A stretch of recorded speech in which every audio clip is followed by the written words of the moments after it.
meaningless battles. I don't want you trying to carry unmotivated people.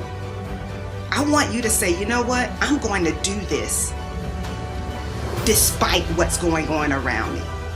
You've got to recognize that your now is valuable.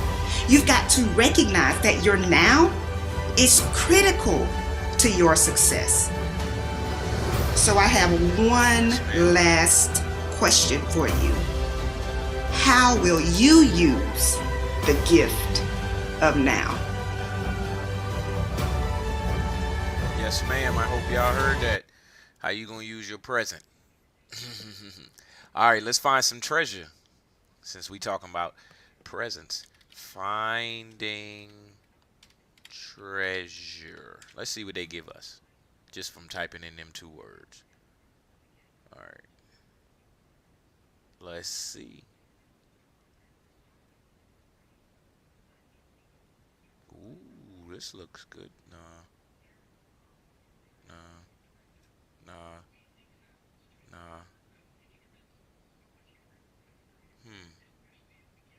Let's watch something for fun.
I wonder where they was at. Look at that metal detector. All right, anyway,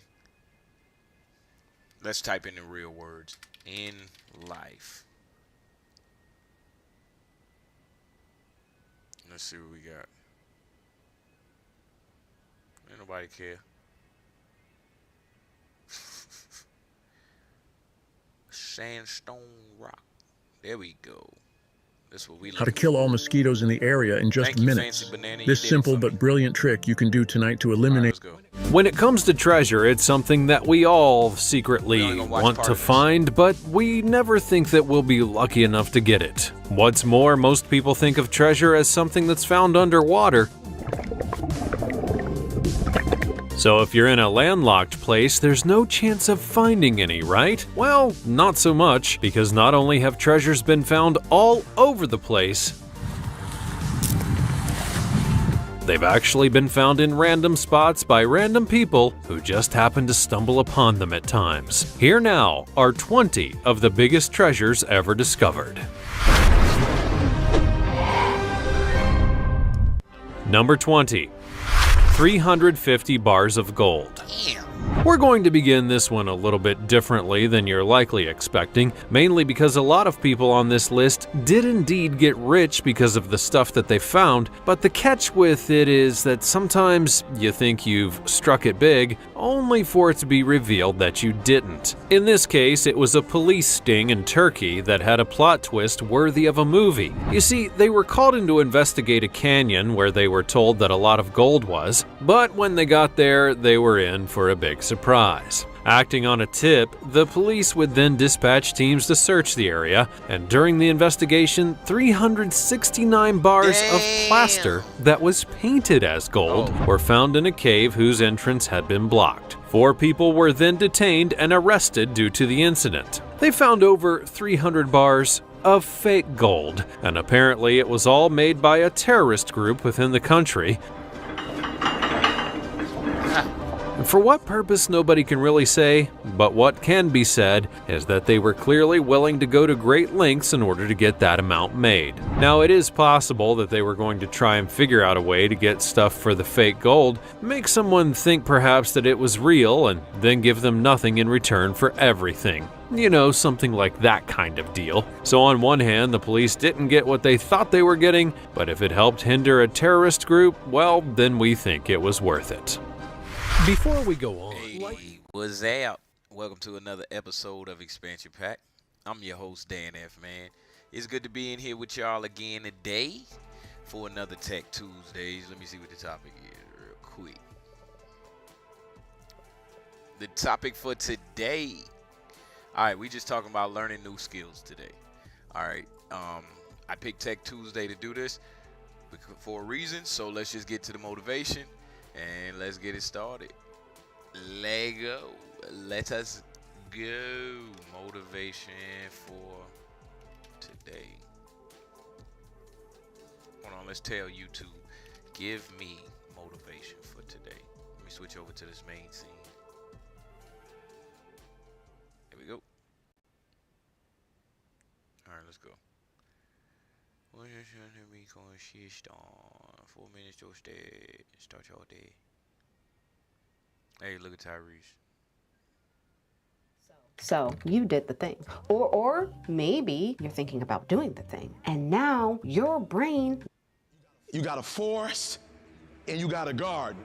What's the difference between the two? Listen to me. Let's go, y'all. Stuff grow in both of them. But the difference is, in the forest, it's just wild, uncontrolled stuff all over the place. In the garden, it's beautiful because why? In the garden, it's somebody who did something very intentional, very deliberate. They line this up, they line that up, they planted this, they planted that, they put a fence around. Are you hearing what I'm saying? Many of you, your life is like a forest right now. You all over the place, and that's why you'll never be what you want to be. That's why you'll never have what you want to have. That's why you'll never accomplish what you all over the place. And your problem is you're not intentional and deliberate. You wake up on Monday and you might be strong, but by Wednesday, you are hoping that the best is gonna happen to you, and the best never happens to you. Everything that's good to you ain't good for you. I've learned that you gotta pass up on good to get to great. You gotta give up good opportunities sometimes. There's some good cause with some good money, but I prefer to stick with my passion. I would prefer to stay laser focused. And some of you in your life, the reason why you're not blowing up, the reason why you're not successful, you have not learned to pass. You think just because it's an opportunity, it's for you. And not every opportunity is for you. You gotta get to the spot, baby. You gotta do what you was called to do. You gotta do what you were born to do. You gotta do what works for you, because if you do what works for you, you're gonna blow up. Yes, Winners sir. don't focus on not losing. Winners focus on winning. Yes, sir. They make winning the goal. Today, I gotta win. You gotta decide that you're gonna do something, and you gotta do it every Monday, every Tuesday, every Wednesday, every Thursday.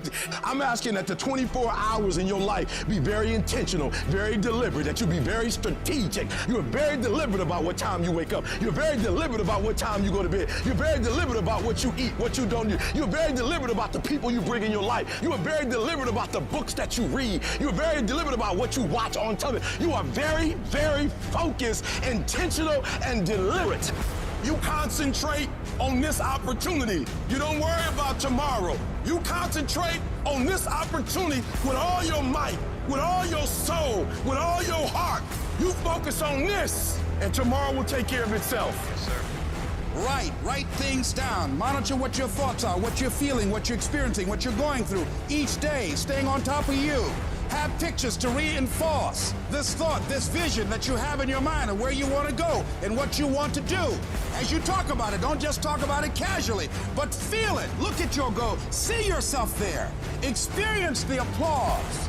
Experience the feeling of achieving the goal, of making the decision, or overcoming the challenge. or having your own business, experience the glory, how you feel inside. And you can say, I did it. See that happening. No one else can see that but you. You have to harness your mind. You have to train your mind. Learning the art of becoming single-minded, learning how to concentrate, learning how to focus in. And you'll be surprised of the things that you're able to do. When you learn how to block things out, when you learn how to keep thine eyes single, you'll be surprised of the ideas that will come to you, of the opportunities that you'll be able to see, of the people that you'll be able to attract. So you've got to work on it. When other folk are having a good time, you've got to have the strength of character to concentrate, to read, to digest information. Live your life. Focus on your intentions and do your thing. Most of my friends are driving crazy because I'm so specific and so bold with my visions and my intentions. Even if they tried, they couldn't get me off my path. And that makes people very uncomfortable because when you see the invisible, you're able to do the impossible. Don't get caught up in the clubs, drinking, smoking. Yes, sir. Because guess what? You are not regular. So stay your ass in the gym, stay focused on them books, stay in your college dorms. Stay the course. Are you hearing me? Stay the course. Yes, sir. Focus on what you do well. You gotta put in the time, the dedication, the work ethic, and see it through from the start. Don't get hung up on the daily ritual ups and downs of how you're feeling and everything else. Keep your eyes on the horizon. Stay focused on where you want to go. And don't let anyone tell you any different. It's all within your two hands. You grab that wheel of life and you drive it to where you want to go. I'm asking that you don't give up. I'm asking that you ignore text messages and phone calls where they're trying to pull you away from your focus and go to clubs and hang out. Be obedient to the visions, the ideas. Move on them. Concentrate on the moment. When you specify your aim, the pathway makes itself manifest. So if you aim upward to the best of your ability, then the pathway upward is what will make itself manifest in front of you. Win the mother day. Not that month or that week, just a task for that day. That's it.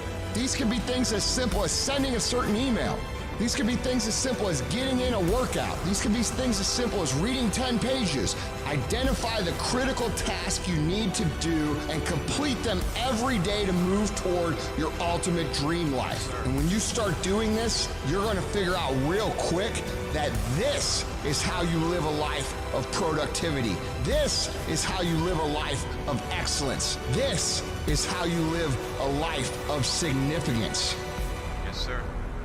Let's go, y'all. Let's go. Y'all should be motivated. Y'all should be buzzing on your insides and all of that good stuff. All right, let's learn some new skills today. I'm going to just type it in first, and then we'll go from there.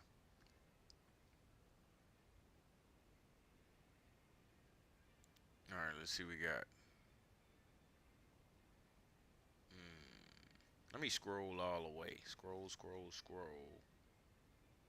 Ooh, now this is good. How to practice effectively. An elevated dining experience? Hey. We have a playlist for that. Hey.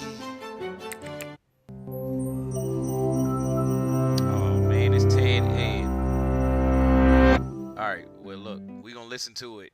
But if y'all get cut off, y'all just let me know.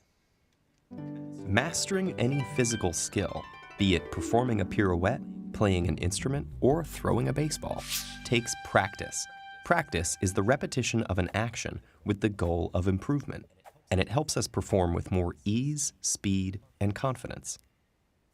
So what does practice do in our brains to make us better at things? Our brains have two kinds of neural tissue, gray matter and white matter.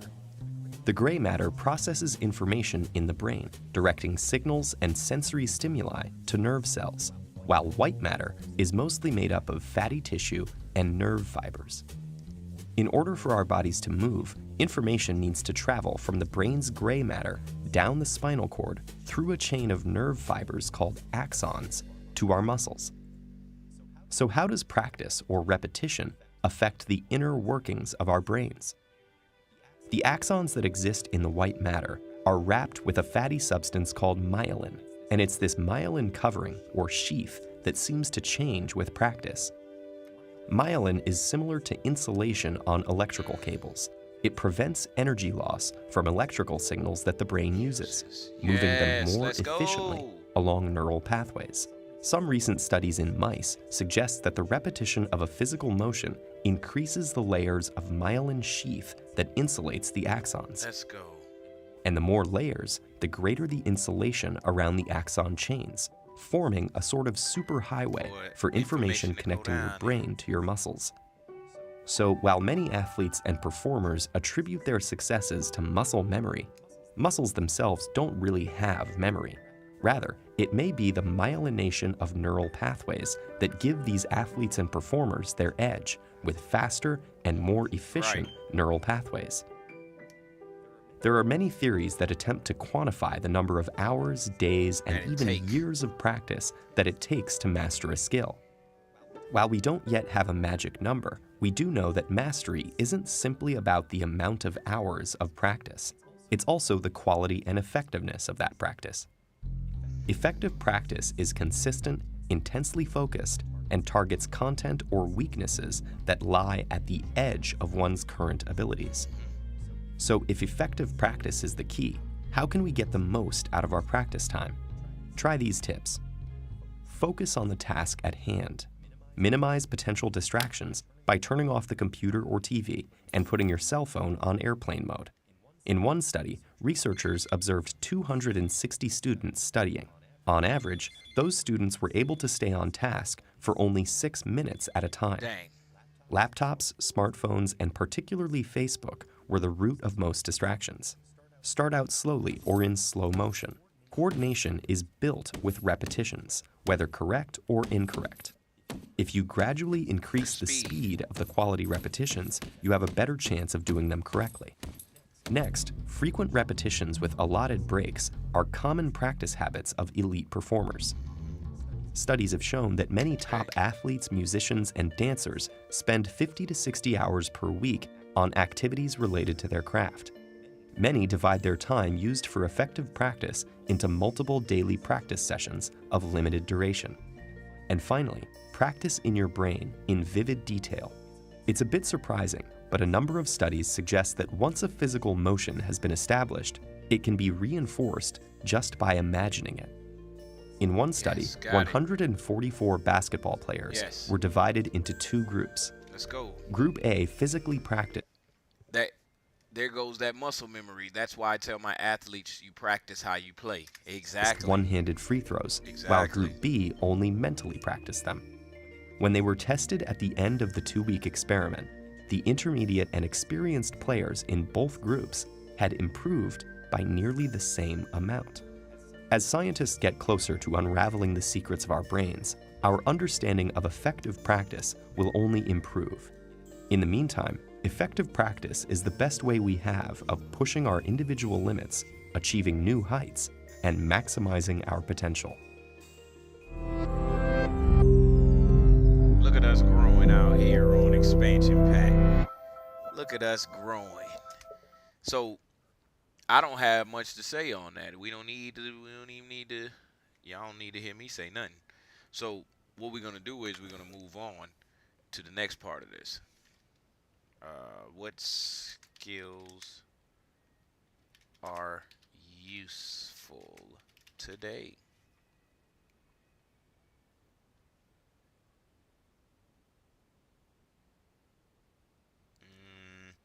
And I didn't base this on nothing. Oh, hard skills versus soft skills. I ain't basing this off making money. I'm not basing this off of none of that. I'm just saying what skills is useful. The platform for agencies and enterprises. Kick off projects in a When it comes to work skills, they can be broken down into two types: hard skills and soft skills. They're pretty different from one another, but both are necessary to be successful on the job. Let's take a look at the differences between the two.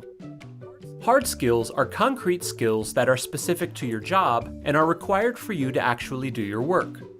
For example, if you're a chef, cooking would be a hard skill. Or if you're a computer programmer, coding would be an example. Soft skills, on the other hand, are interpersonal or people skills that can be used in every job. These include communication, teamwork, and adaptability. Hard skills are generally learned through school, training, or previous work experience. They're more objective, meaning that once you've learned the information or task, you would then possess that skill. Right.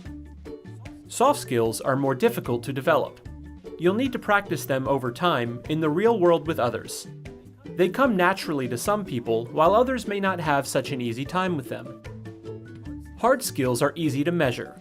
Employers can get a good idea of your hard skills by looking at your education, previous experience, and certifications. Soft skills are harder to evaluate. They can't really be communicated well through your cover letter or resume. Instead, employers usually have to wait until an interview or your first few weeks on the job to get a good idea of your soft skills. Despite their differences, you'll need both hard and soft skills if you want to become more hireable or be successful in your current job. Goodwill Community Foundation, creating opportunities for a better life. I'm glad y'all was getting a good breakdown of that. Now next. All right, let's see what we got.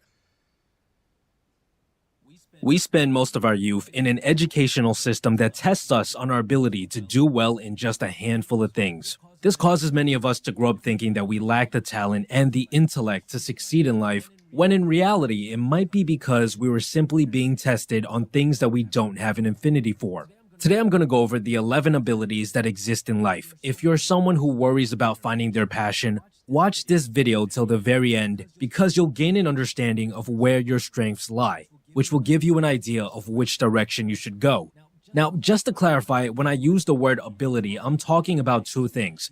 These are things that you have a natural interest in, and these are things that you probably already excel at, even if it's just slightly more than the average person. It's also important to note that although natural talent exists, practice and gaining experience equates to at least half of the mastery for any of these abilities. This means that with enough effort and hard work, you can still become pretty good at any of the 11. With that being said, let's jump right into it. Starting off, we have musical ability. People who score high in this category enjoy listening to music, may learn better by listening, and have a sharp sense for what sounds pleasant to the ear. This means that they have a knack for rhythm, tones, melody, and can often memorize and replicate pieces of music quickly. If you have a strong affinity for music, then it probably means that you are good at playing musical instruments, singing, or even composing music. And although this is often a skill set that society dismisses as just a hobby, there are many career paths for people who excel in this ability. This includes becoming a music-related content creator, working on audio for films and video, composing and writing music, and working on sound design in general. Next up, we have natural ability. People who score high in this category usually enjoy spending time in nature, love plants and animals, and they understand how the different compounds and elements in the world interact with each other. This means that they have a knack for survival skills. They can Oh, come on, commercials.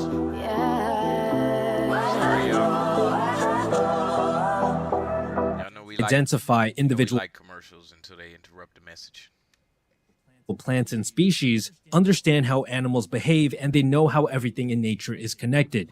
Possible career paths for someone who scores high in natural ability include cooking, farming, working with animals, working with medicine, and even working in health, because everything related to our body is technically part of nature. And they can also work in any field related to the environment. The next category on our list is movement ability. People who score high in this ability enjoy moving their bodies, whether it's large explosive movements or even the tiniest and most fine-tuned of movements. They have the powerful ability to control individual muscles in their body, allowing them to do amazing things that are often deemed impossible for the average person. The great thing about this category is that it's heavily tied to practice. Repeating a movement literally strengthens your neurons' ability to fire in that way, which allows you to repeat that move faster and more accurately over time. Possible career paths for someone who enjoys and excels at movement are the sports, dance, fine craftsmanship, personal training, and even martial arts. Next up, we have interpersonal ability. People who have an affinity for this have a deep understanding of the relationships between people.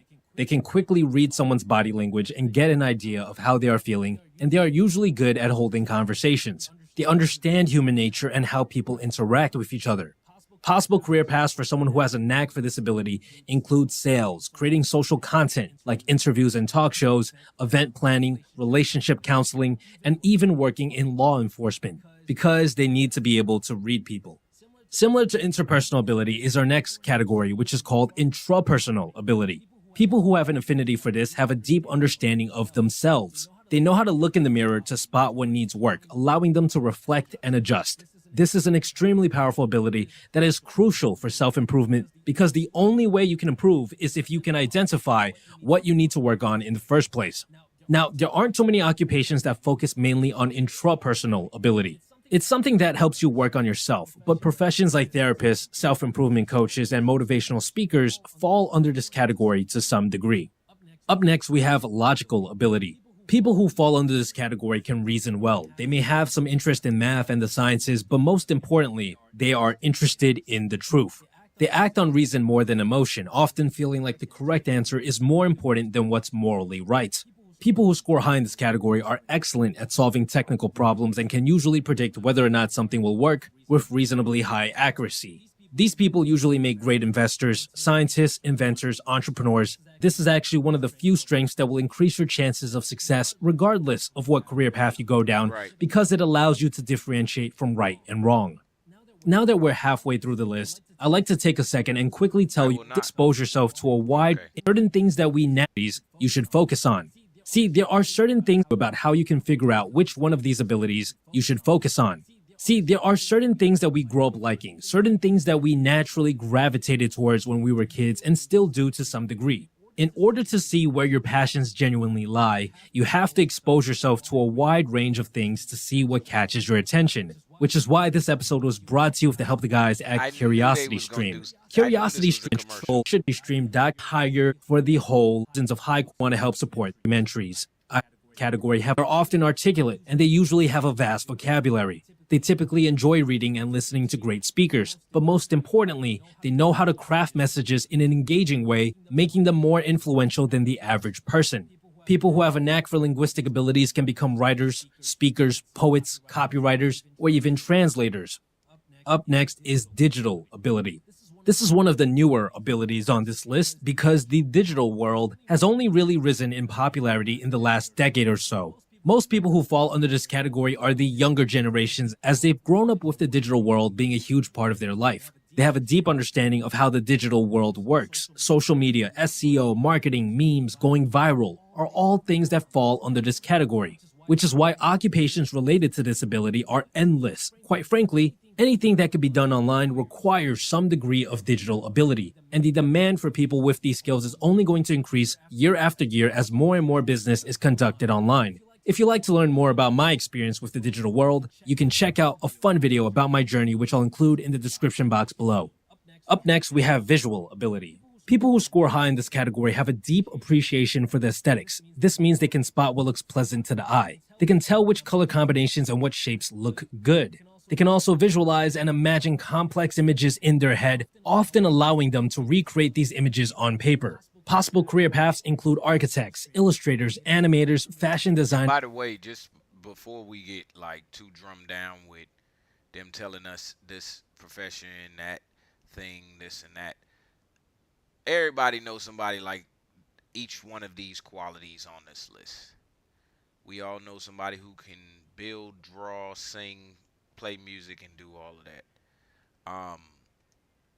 Let me just say this, because we almost done with the video. You have to find that pull, like how the magnet is pulled towards iron and steel and all of these things. You have to find that pull, and that is calling you. And nowadays, it's outside of the realm of what's making you your money to survive. And graphic designers for all sorts of things. Next on our list is teaching ability. People who score high in this category can take complicated subjects and deliver them in such a clear way that even young kids can understand. They can spot what someone is doing right or wrong for the field that they specialize in, and most importantly, they gain a deep sense of satisfaction from seeing their students grow. Possible career paths for those that fall under this category are teaching, consulting, creating educational content, and even parenting. And finally, we have spiritual ability, which is a very unique category as it's something that almost everyone gains interest in as they age, because it's the ability to think about the bigger questions in life, like what happens after we die, what's the meaning of life, is there God, things like that. People who are fascinated by this category can become philosophers, pastors, monks, or might just spend a lot of time thinking about these things. There aren't that many occupations that require a specialty in this ability. Now, most people have an affinity for more than one of these 11 abilities, but you must figure out which one interests you the most, and then try to think about what career paths make use of those abilities. This will allow you to make a good living while doing something that you're actually interested in, which will make your work life more fun and enjoyable. Let me know in the comments down below which 3 of the 11 resonate with you the most. All right, so let me look at one more video. It's just now coming up on 8:30. Let's see what Robert Greene talking about. Have you ever heard of 75 Hard? You know, the trendy social media challenge that people only keep up with for about a week? A lot of people are turned off by learning. And if you don't find learning one of the most exciting things in the world, then the whole game, everything else will fall apart. Exactly. But it has to be something that excites you. You're right about that.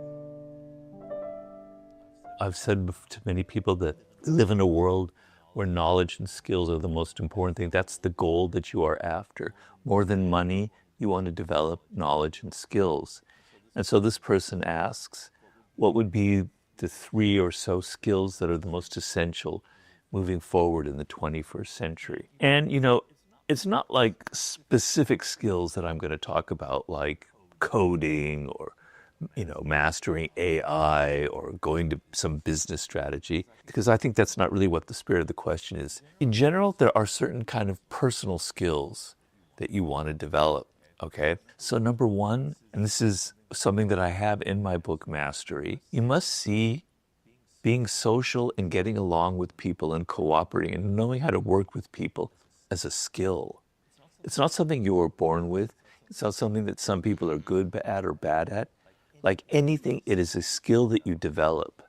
Being social and knowing how to work with people and knowing how to be sensitive to their energy.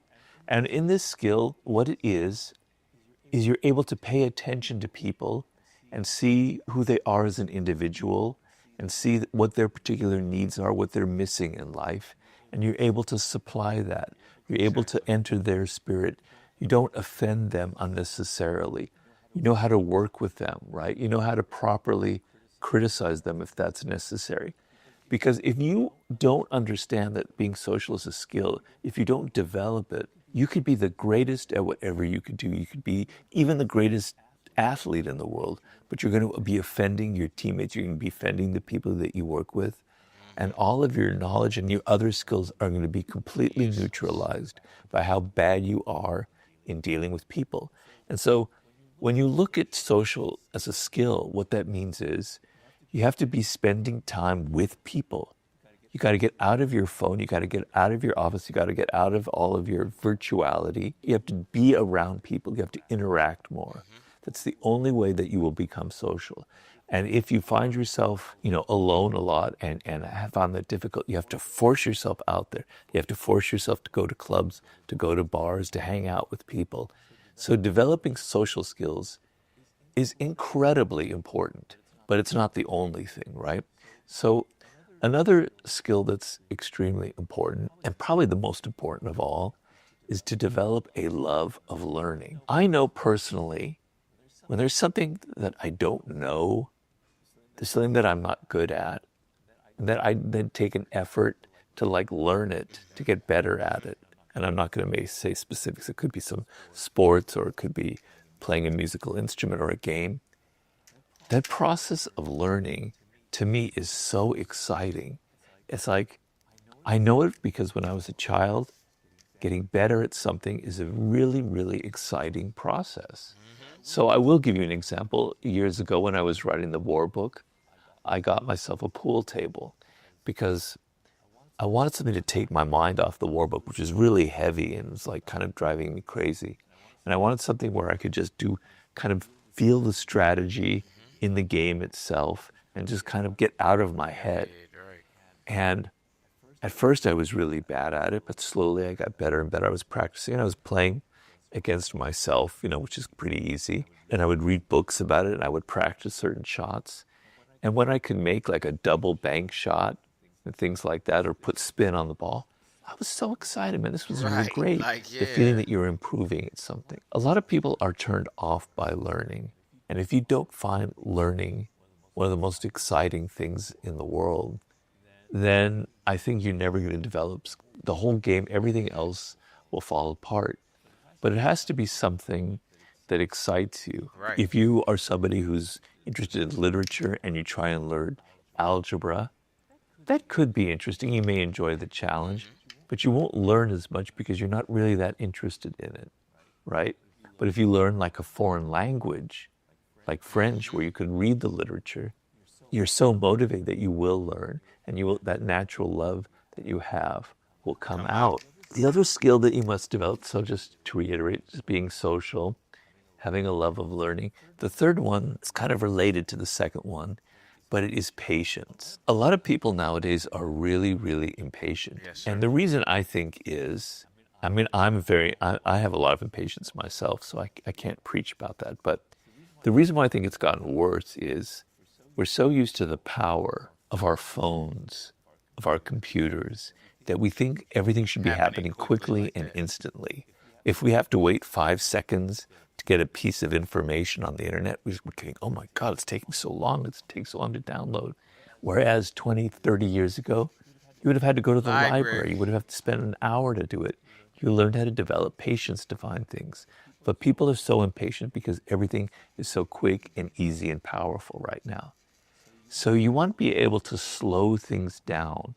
You want to have the ability to say, if it's going to take me an hour to learn this, if I have to spend time practicing something that's tedious, I'm okay with it. I like the slowness. I actually embrace the pain that's involved.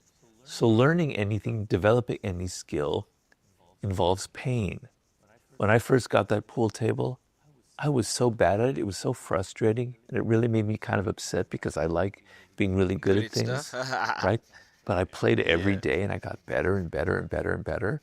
And then I remember one day, I mentioned this before, I was playing with 50 Cent in his office, and I beat him 3 times in a row, and he's a pretty good pool player. Yes, sir. I thought, wow, man, I've arrived. But then I had a humbling experience a few days later when I went to this pool hall in Manhattan, and I got creamed by this other guy. So, you know, kind of put it in perspective. But I was getting better at it. I had to be patient because at first I really sucked at it. So developing patience is absolutely critical thing. And related to that, so all of these things are kind of related to that, is the ability to be bored, right? So sometimes boredom is a good thing. Yeah, sometimes being frustrated. You know what? He just hit a spot right there with me, because I'll be the first to tell you that I'm not ever bored. Like, even right now, I'm sitting here drawing this. Even right now, I'm sitting here getting this card together, this ticket for my son. You know what I'm saying? As I'm listening to Robert Greene speak about, you know, patience. And the one thing that I'm realizing is like, okay, sometimes I fill my schedule up with so much stuff and with so many things to do that I have to take time to stop doing things. Like, even before bed, I'm like, yo, let's read. Let's do this real quick before we go to bed.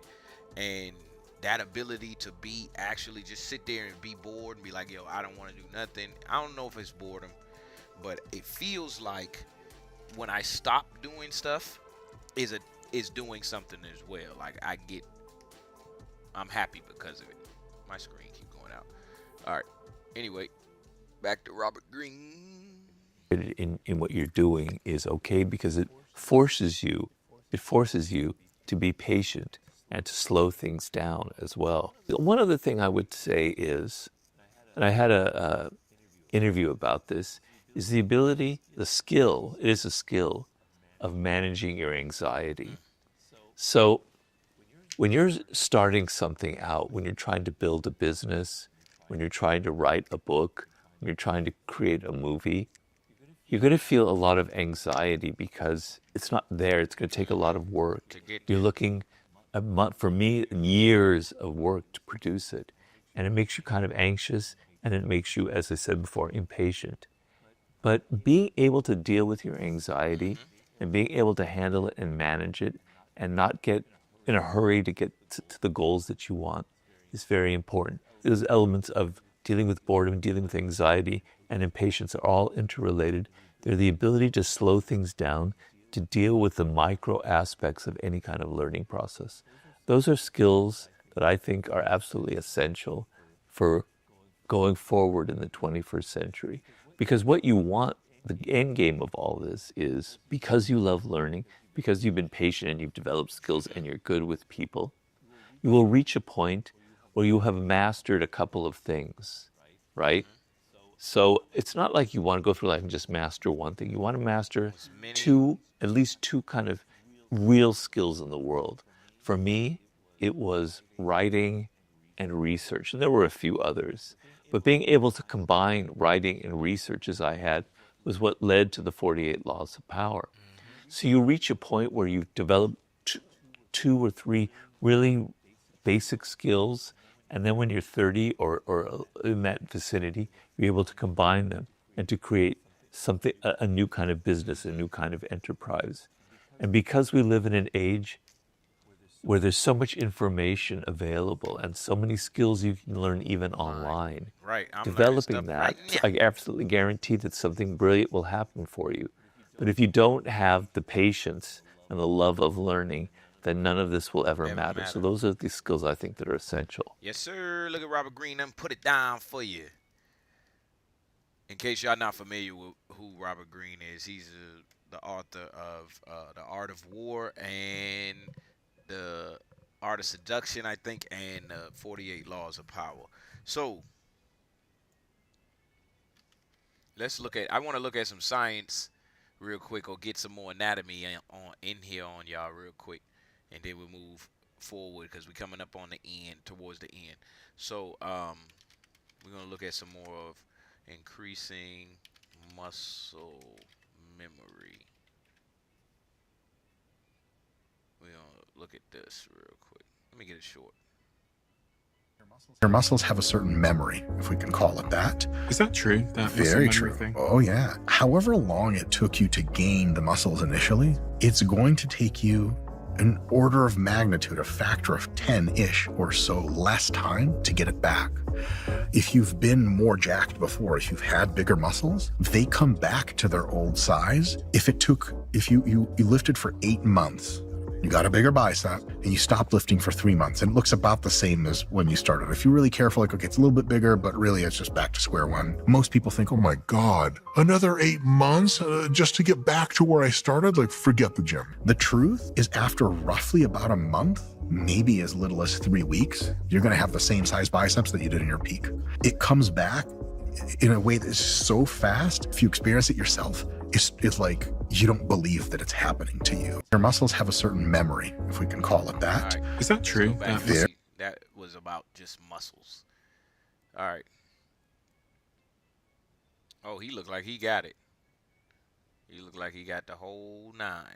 So let's go. What's your worst assignment horror story? I had a 10-page paper, and that didn't turn out too well. Just last night, actually, I had to do... Have you ever heard the phrase muscle memory? What do people even mean by that? Because it's not like your muscles store memories, or at least in the way that we think of memories. Maybe you've also heard people say, don't worry, it's like riding a bike. And this is referencing muscle memory as once you've learned a skill, apparently you never fully forget it. But then people in the fitness world will often refer to muscle memory a bit differently, as once you've gained a certain level of muscular size and strength, if you were to take some time off from working out and lose some of that size and strength due to muscle memory, you could gain it back much more quickly than you did in the first place. So today, we're gonna figure out what is actually going on in each one of these scenarios by looking at some of my favorite structures in the brain, as well as by looking at what is going on inside the muscles to see if they can store some type of information that also contributes to muscle memory. It's going to be a memorable one. So let's jump into this anatomical awesomeness.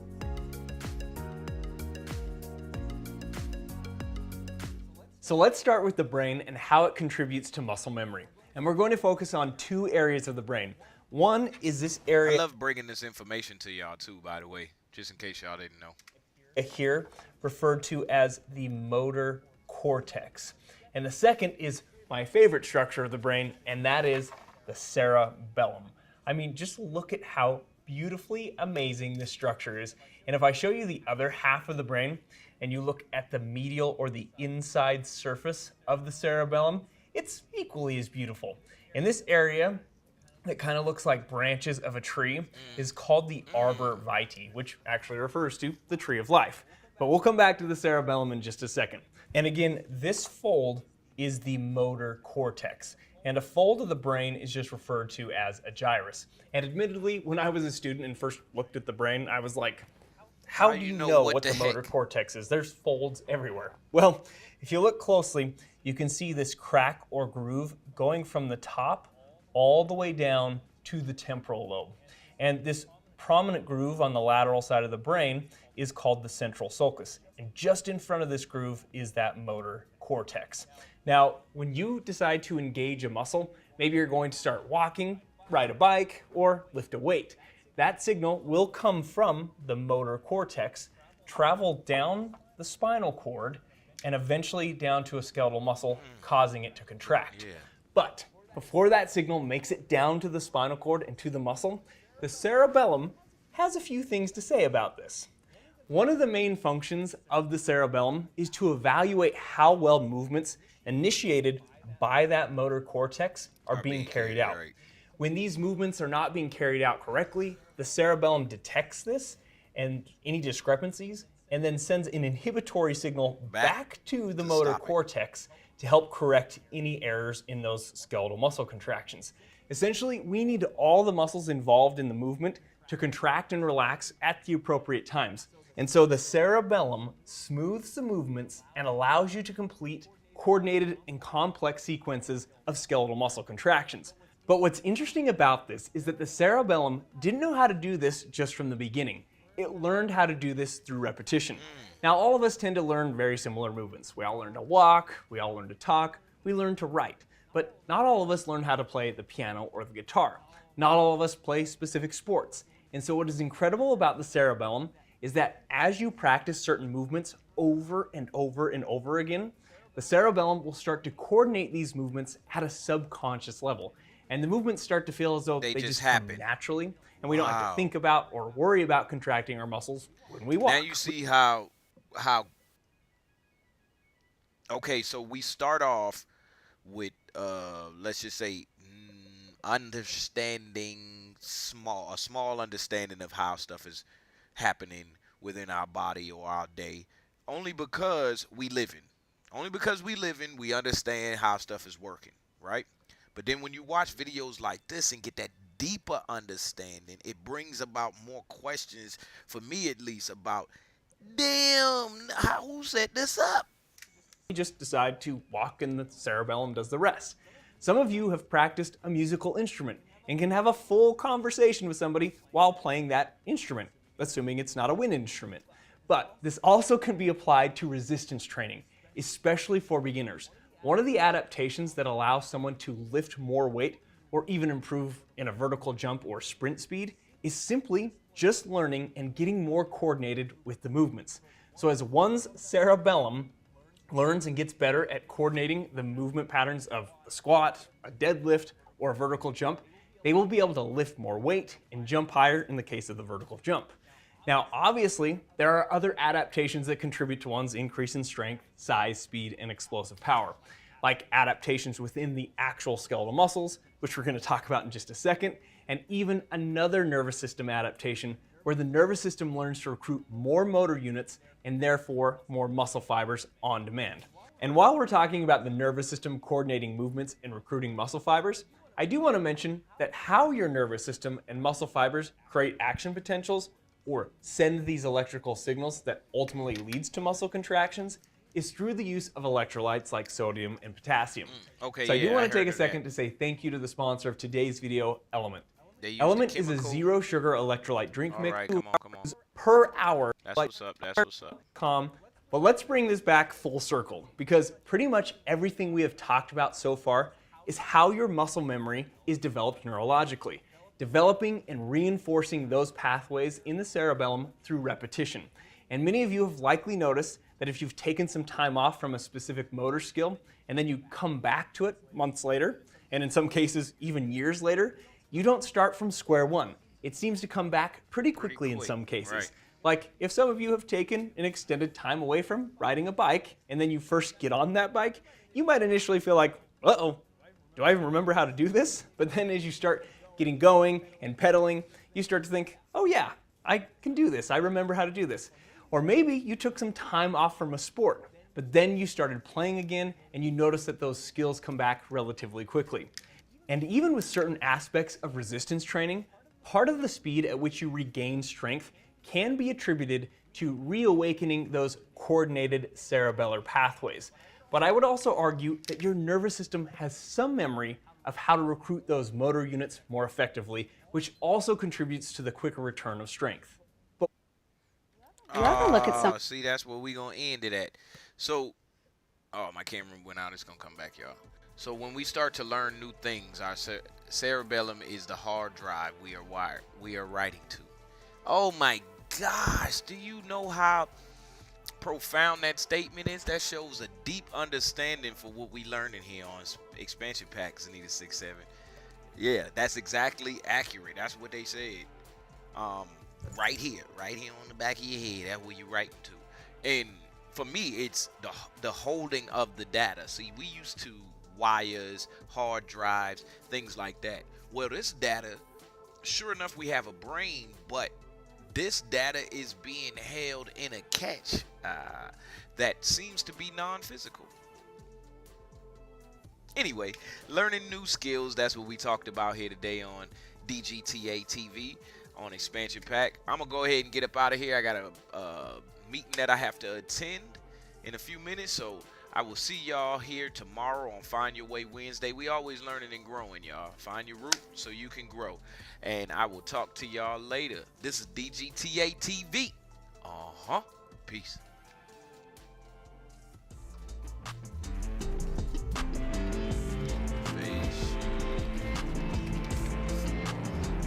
Success. Let's see what we got. I always scroll down, and then it'll be the same one by the time I done scroll down so far. It'll be one we already heard. All right, let's go, y'all. No one understands me. If I actually told people how I'm feeling, they would think of me differently. That is a lie that I told. The rigors of academic life can be brutal. Long days of classes, long nights of studying, and low cash flow requires you to be frugal. Projects, case studies, pop quizzes, and final exams will test your morals and your scruples. But you keep pushing and pushing, because you know one day all of that hard work and studying will pay off and be fruitful. They didn't know that you had that hustle in you. They didn't know that the beast that you were becoming, they wasn't doing anything but add more fuel to the fire. They didn't understand what it felt like to struggle. They didn't understand that the competition was you. All the haters that went against you, all the people that doubted you.